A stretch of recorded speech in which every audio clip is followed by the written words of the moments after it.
Ladies and gentlemen, Greg Michalowski from ForexLive.com. I'm not going to take a look at Forex. I'm going to take a look at some of the major stock indices.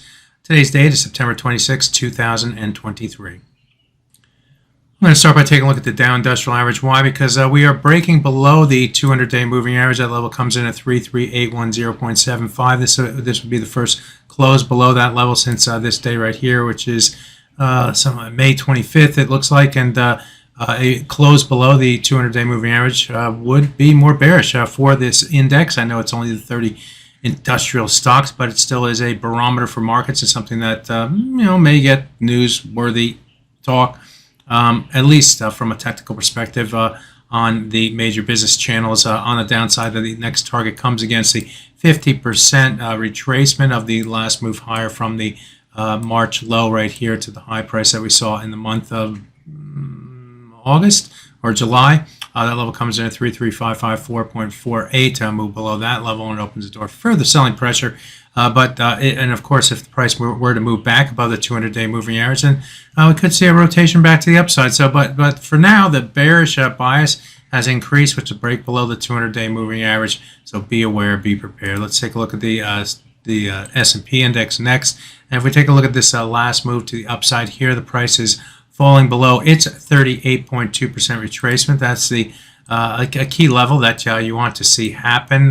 This is the trend move to the upside that we saw in 2023 from the March low to the high here. Now we're seeing a corrective and getting below the 38.2% retracement gives sellers and the market a inkling that the sellers are taking a little bit more control. So stay below at 38.2 at 43.02, and we could see this price continue its downward momentum with the 50% retracement near the 4,200 level. A lot of people are talking about that level as a key level to target. The 200-day moving average is also moving up toward that level. So you can imagine that over time, if the price were to continue to move lower, the 50% retracement and the 200-day moving average would be a key target that should give buyers something to lean against at the very least. If we were to move below, it'd be more bearish. If we stay above it, we could see a rotation back to the upside. But certainly the sellers are trying to make another play below the 43.02 level, the 38.2%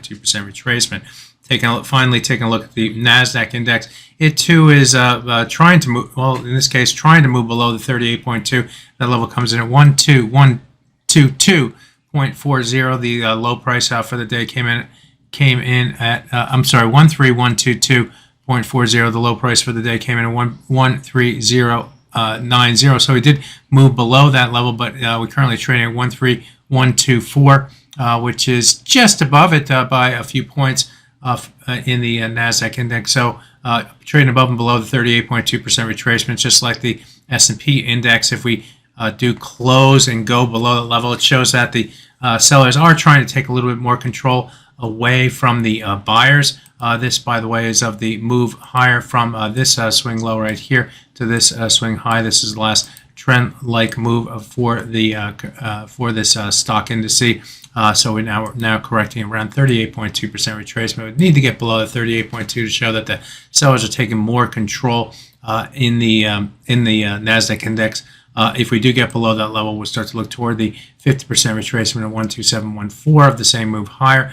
Just like the S&P index, the 200-day moving average is lagging and is moving back toward that 50% retracement. It'll take longer than the S&P to get up to that level.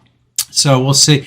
But what we're focused on right now is kind of staying below the 38.2% retracement, and maybe watch this 13181 level. That level represents this low price that we saw the market bounce off of in earlier, in the month of August and into September. So there you have it. A look at the major stock indices from the daily perspective. Each of them are trying to make a break through technical levels in trading here today. We'll see if they can keep that momentum going. My name is Greg Michalowski. Good fortune with your trading. Bye-bye now.